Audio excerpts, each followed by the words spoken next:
भारत के संविधान को कोई कह रहा है कि हिंदू राष्ट्र। 1947 में पाकिस्तान के अंदर अल्पसंख्यकों की आबादी 23%।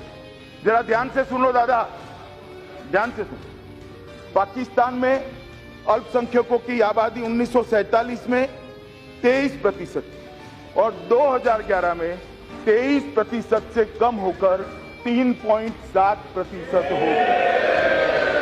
मान्यवर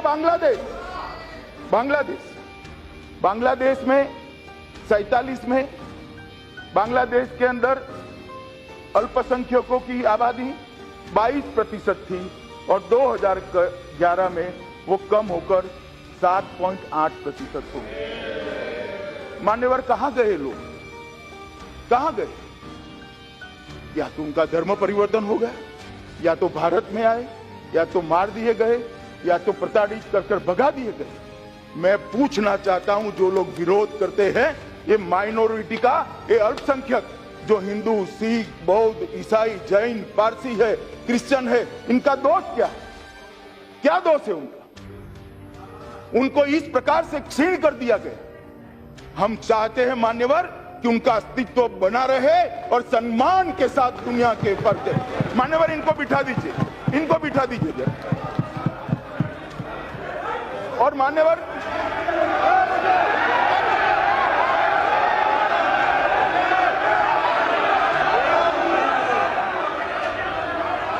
बैठ जाओ भाई, मैं आता हूं, इस पर भी आता हूं, मैं इस पर भी आता हूं। मान्यवर ये ठीक नहीं है, मान्यवर ये ठीक नहीं है, इनको आपको रोकना चाहिए मान्यवर। और आप लोग पूरी दुनिया देख रही है। भारत के संविधान को कोई कह रहा है कि हिंदू राष्ट्र बनने जा रहा है। भारत का संविधान पक्षपात कर रहा है। मैं आज आपको बताना चाहता हूं भारत में क्या हुआ। मान्यवर, भारत के अंदर 1951 में, भारत के अंदर 1991 में 84% हिंदू था और 2011 में वो 84% से घटकर 79% हुआ। यहां पर आबादी नहीं बढ़ी है, वहां पर आबादी बढ़ी है। और मुस्लिम 1951, सुन लो भाई, 1951 में मुस्लिम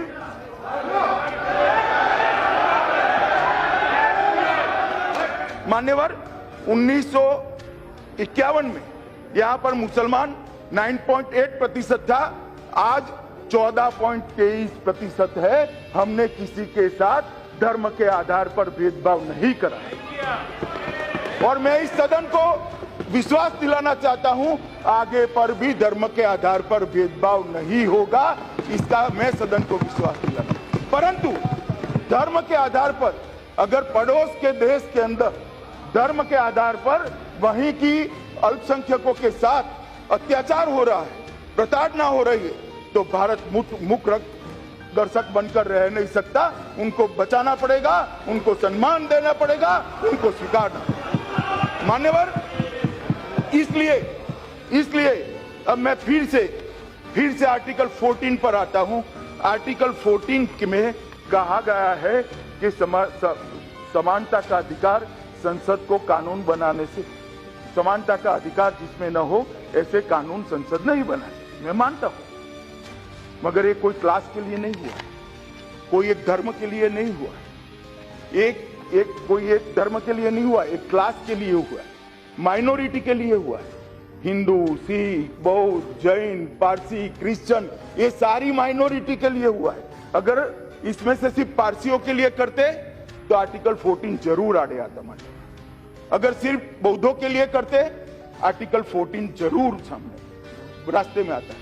सिर्फ हिंदुओं के लिए करते तो भी आर्टिकल 14 जरूर इसका वायोलेशन होगा। सिर्फ सिखों के लिए करते तो भी आर्टिकल 14 का जरूर वायोलेशन होगा। मगर एक प्रताड़ित क्लास के लिए, प्रताड़ित माइनॉरिटी के प्रोटेक्शन के लिए अगर कानून करते हैं तो आर्टिकल 14 कहीं पर। और मान्यवर, कई सारे ऐसे कानून हैं, ये सारे विद्वान लोग बैठे हैं, मुझे जवाब दे। अगर आर्टिकल 14 के आधार पर ऐसे कानून नहीं बन सकते हैं तो माइनॉरिटी एजुकेशन इंस्टीट्यूशन के लिए कैसे कानून बना है अभी? तो ये बात में तो बैठ जाइए, मैं बताता हूं, बैठ जाइए, बैठे। ओवैसी जी, ओवैसी जी एक मिनट बैठिए ना। तो वो आर्टिकल 14 को वायलेट नहीं करती है? क्यों नहीं करता है? वो भी करेगा। मान्यवर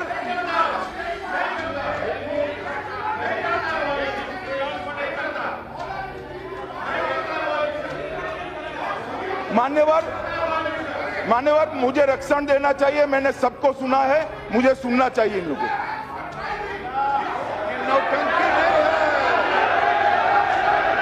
कल्याण बनर्जी नौटंकी बैठ जाइए। कल्याण बनर्जी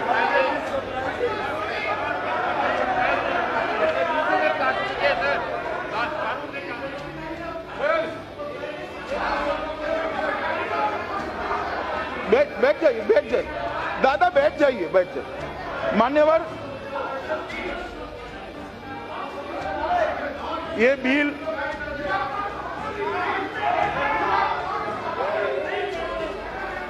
आप बैठ जाइए।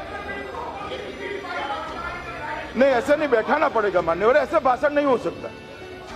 मान्यवर मैं अभी भी कहना चाहता हूं कि जो बिल है वो किसी के प्रति, किसी भी धर्म के प्रति भेदभाव से युक्त नहीं है।